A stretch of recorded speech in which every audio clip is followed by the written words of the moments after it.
ఆమదాలవలస నియోజకవర్గంలో టీడీపీ నాయకులు ఏం చెప్తున్నారు? ఇప్పుడు కొత్తగా పెన్షన్లు మంజూరు చేసామని చెప్పేసి చెప్తున్నారు. అసలు ఆ పెన్షన్లు కొత్తగా మంజూరు అయినవి కావు. ఎందుకనంటే గతంలో ఎవరికైతే మగవాళ్ళకి పెన్షన్లు వచ్చేవో వాళ్ళు చనిపోతే వాళ్ళ భార్యలకి ఈరోజు ఇస్తున్నట్టు అనమాట.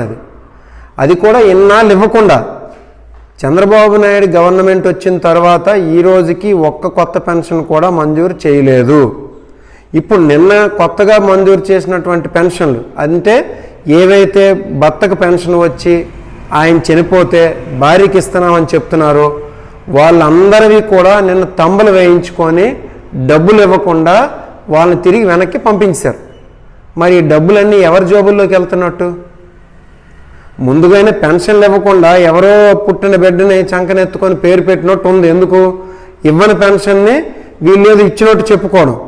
ఆ పెన్షన్ కూడా నిన్న కొత్తగా తంబేయించుకొని చెప్పేసి ఇవ్వకుండా పంపిస్తున్నారంటే టీడీపీ నాయకుల జేబుల్లోకి వెళ్ళినట్ట, లేకపోతే వాళ్ళ పెన్షన్ నిజంగా లబ్ధిదారులకు ఇస్తున్నట్ట? అది ప్రజలు ఒకసారి గమనించాలి.